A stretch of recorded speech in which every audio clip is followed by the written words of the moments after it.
10 nature photography tips. Anyone can take great nature pictures. Here are a few tips to help you achieve the best shots with your digital camera.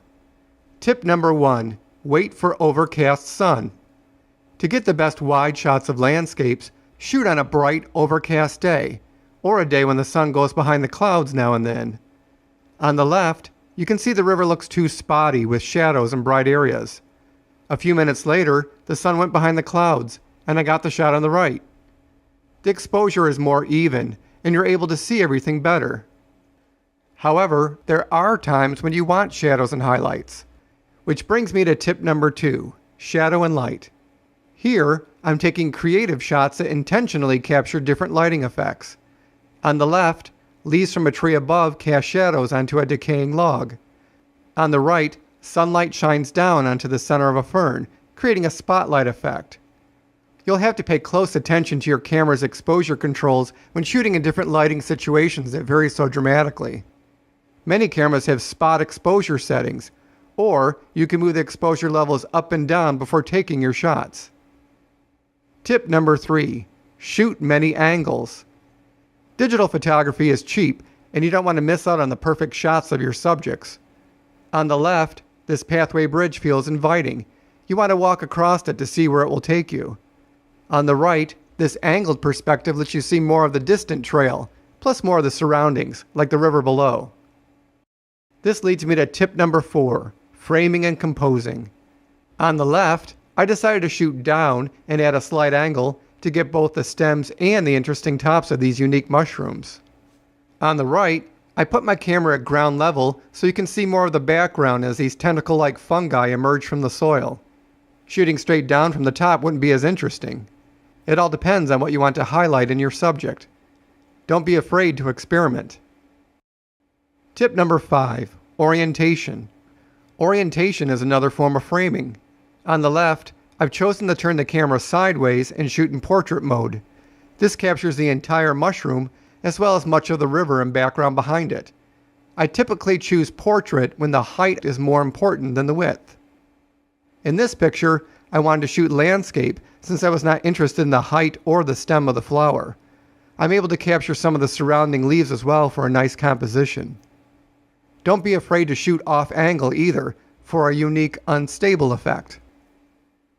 Panorama is another form of orientation and framing. You can achieve this by taking several side-by-side pictures and having a software program stitch them together. Some cameras now have a panorama function built in to do that for you. Or just crop a photo to be much longer than it is high. Many of today's cameras also have a 16:9 mode to automatically take pictures with a widescreen aspect ratio. Tip number 6. Take many shots. I was at the tail end of one of my hikes when I discovered this interesting snail resting on a tree. I had to get it. The problem was the lighting was too low, and I didn't have a tripod. So I had to lean against the tree and hold the camera as steady as possible. So I took many shots, some too blurry, some with poor exposure. I took about 20 shots until I was able to achieve something that I liked. Notice how my final shot captures a bit of the background beyond the tree as well. Tip number 7, shooting close-ups. You can either zoom into your subject from a distance for a close-up, or zoom out to full wide, then put your camera close to the subject with the camera in macro mode. That's usually a small flower on your settings dial. Then, frame your subject and take several pictures, concentrating on where you want the focus. Oftentimes you'll find that the entire subject won't be in full focus. If that is your goal, there are 2 things you can do to increase the depth of field, also known as the depth of focus. You can move the camera back a few inches, then crop the photo later for your desired framing. Or, if your camera has a manual mode with aperture control, set your aperture to a higher number, like f6.5 or f8. This lets in less light, so you may need a tripod, but it will help keep more of your subject in focus. Tip number 8. Choose an ISO from 100 to 200. This is really a personal preference. ISO is the camera's sensitivity to light.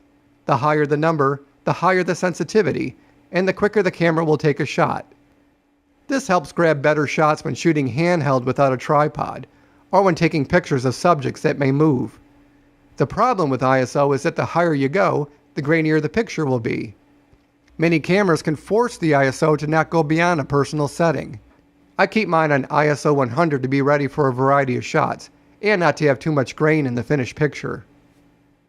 This leads me to tip number 9, shutter speed.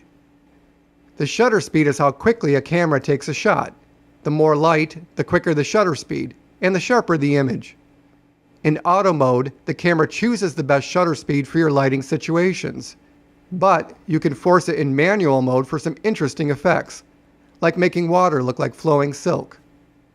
On the left, the camera took the picture in auto mode at a very fast shutter speed. It freezes the motion of the water.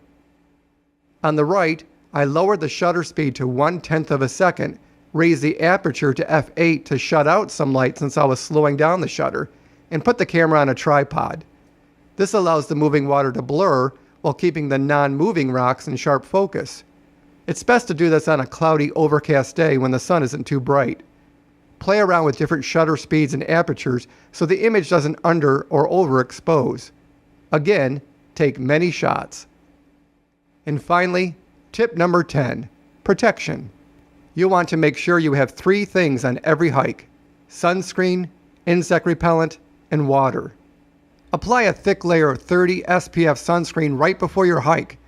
Then spray on insect repellent that contains at least 30% DEET. There are tons of ticks on the trail, like this one I photographed resting on a buttercup. Wearing light-colored clothing helps you spot them more easily before they attach to you. Try to stay on the trail to avoid them. And most important, drink lots of water. Drink a full 20-ounce bottle within half an hour of starting your hike, and take plenty of water with you. You'll know you have enough water in your system if you remain sweating. So there you go. Have fun and happy shooting.